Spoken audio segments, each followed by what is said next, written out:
Hi guys, and welcome to another unboxing and first impressions. Today we're unboxing another Christopher Ward, and this was released just a couple of days ago. So let's open this sealed box and see how it looks. The model name is C65 Dune Collection. It consists of 3 models: a regular automatic that's gonna set you back $850. Then we have the bronze version with a chronometer version of the Sellita movement, that's $1065, and a limited edition of 200 pieces of the GMT, which was gonna cost $1195.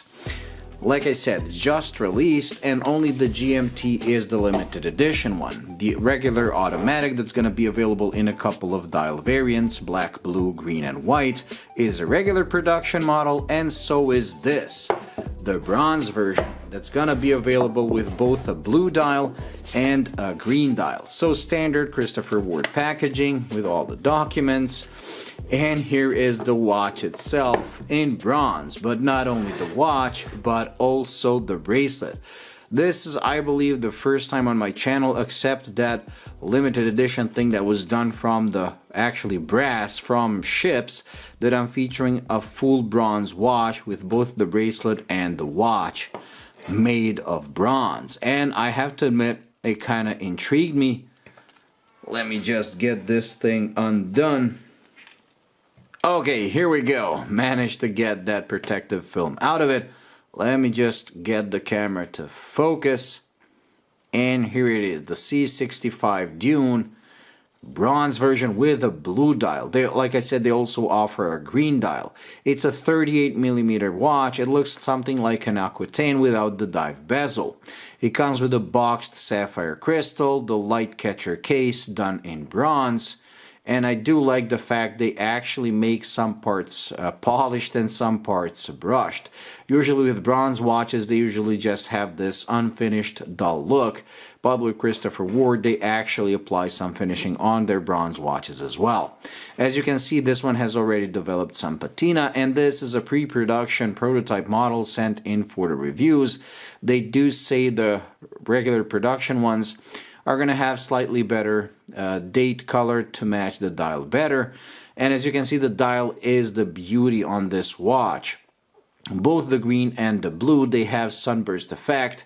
And Christopher Ward says this is some kind of a field type of a watch, but non-military inspired with matte dial and maximum legibility, but more like a dressy version of a field watch. And as you can see, that's why it has these polished markers, hands, and the sunburst effect on the dial. Also, the regular automatic also comes with sunburst dials on all the variants except the white one, which is slightly more dull, more matte.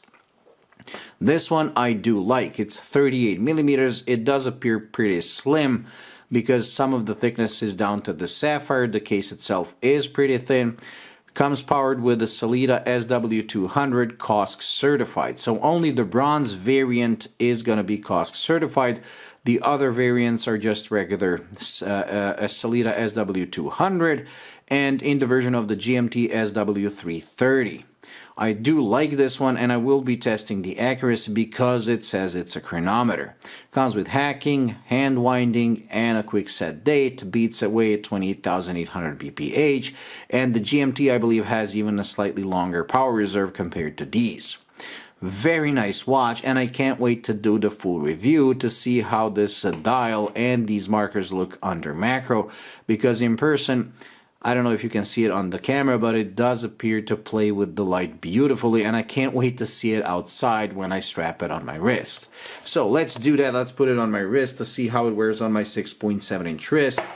I'm wearing my hammerhead at the moment, but given the dimensions, it should fit pretty perfectly. The bracelet has been kind of sized, but it's slightly too big for me. They asked me about my wrist size. I send it, and it's slightly big, but as you can see, I believe we'll be able to make it look perfect. Anyways, this is it on my 6.7-inch wrist, and as you can see, it fits pretty much perfect. The Lightcatcher case with its curved lugs really follows the contour of my wrist. And even though they do have these T-shaped endings, which I usually hate because they always elongate the watch lug to lug, on a Christopher Ward they really point downwards quite aggressively, also hugging a smaller wrist.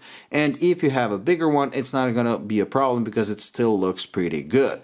So even though it is a T-shaped ending, it's very well executed even for a smaller wrist like mine. Now we come to the clasp. As you can see, a machined clasp with a trigger release and a sliding mechanism, meaning that it comes with on-the-fly adjustment, which is something I really do like. So you can actually make it smaller. Let's try it now. And now it fits much better. My wrist is one of those wrists that does like to swell up over the day and kind of get down or smaller in the evening, so I do like the option of sizing the bracelet, and every modern watch should have it if it comes on a bracelet.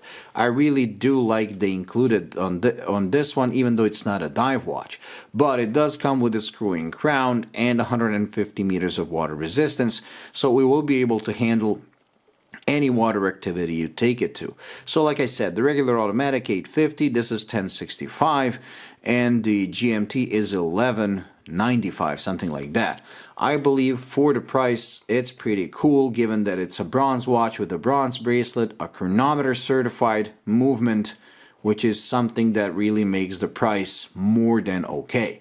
Now, this was just the unboxing and first impressions. I will be doing a full review with the macro shots to see how well it's made, but I will be doing, I'll do a Lume shot now, and that's gonna be it for today, so do stay tuned for that full review. Overall, at first glance, I really do like the watch. I will be wearing it for a couple of weeks to see how it feels as an everyday watch, but I do like it. It is very legible, very simple.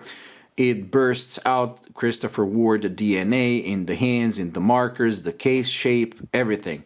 And I do like when a brand kind of finds their DNA and kind of continues it in their new models. I don't like when, I mean, there are brands that like to do something new every time, and although I do like that kind of philosophy of experimenting and pushing the limits, it can sometimes be too much. I also like brands like these that when you take one look at the watch, you know what it is. In this case, you know it's a Christopher Ward. Very cool. Anyways, let's do the Lume shot, and that's gonna be it. Okay, with the watch charged, let me zoom in, let the camera focus, and turn off the light. And there we go. The Lume is pretty good, and it glows blue. Very nice and very elegant. Let's put my Zelos next to it as a reference. And as you can see, this is the regular C3 green Lume. This is C1 because it glows blue. It's slightly weaker than the green one, but in this case, more than enough to be able to read the time effortlessly in the dark. And they even have a small Lume at the 6 o'clock where the date is. Very nice. I do like the symmetry of the dial, both in the dark and in the day. Very nice watch. Anyways, like I said, this is just the unboxing, so do stay tuned for the full review. Thank you for watching. I hope you enjoyed. If you did, please like and subscribe, and I'll see you in the next one. Bye.